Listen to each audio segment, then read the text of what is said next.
Praise the Lord. भजन संहिता 23 का पहला पद, यहोवा मेरा चरवाहा है, मुझे कुछ घटी ना होगी। कोरोना के इस संकट के समय हम में से अधिकांश लोग अपने वर्तमान और भविष्य के प्रति आशंकित और चिंतित होंगे, मगर इस वचन में छिपा संदेश न केवल आपकी चिंताओं को समाप्त कर सकता है, बल्कि आपके जीवन की हर एक जरूरत को पूरा भी कर सकता है।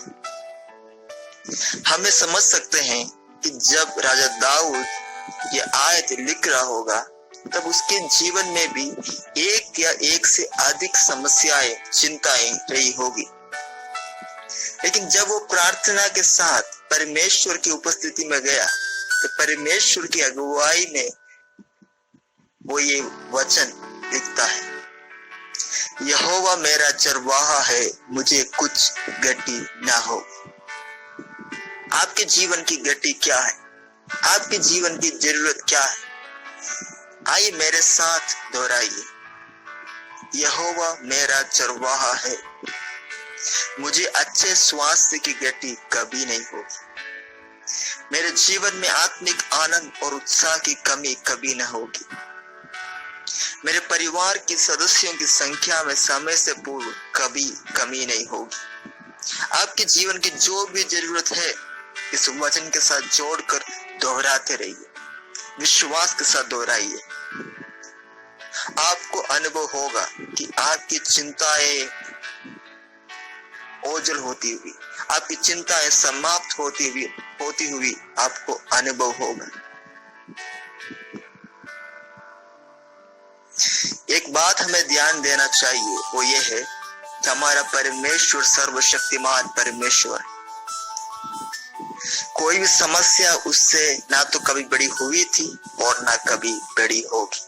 सृष्टि के प्रारंभ से लेकर हम ये देखते आए हैं। उदाहरण के तौर पर नूह के समय सारा संसार जल प्रलय से समाप्त हो गया, मगर जिनका भरोसा परमेश्वर था, जिनका चरवाहा यहोवा परमेश्वर था, वो बचा लिए गए। सदोम और गमोरा आग और गंधक से नष्ट किया गया, बर्बाद किया गया, मगर जिनका चरवाहा परमेश्वर था, जिनका भरोसा परमेश्वर था, वो बचा लिए गए। हर एक युग में समस्याएं तो आती रहेगी, लेकिन हमारा परमेश्वर आज और हमेशा एक समान रहने वाला परमेश्वर है। उसके सामर्थ्य में आज भी कोई कमी नहीं आई। इसलिए विश्वास के साथ इस वचन को दोहराना प्रारंभ कीजिए। आपके जीवन की हर एक जरूरत को वो समाप्त करने के लिए आज भी सक्षम है, मगर आप चिंता और परमेश्वर दोनों को साथ नहीं ले जा सकते। आपको किसी एक को चुनना पड़ेगा। आप जिस प्रकार से आप दो नाव पर खड़े नहीं हो सकते, उसी प्रकार से आपको आज चिंता और परमेश्वर में एक को चुनना पड़ेगा।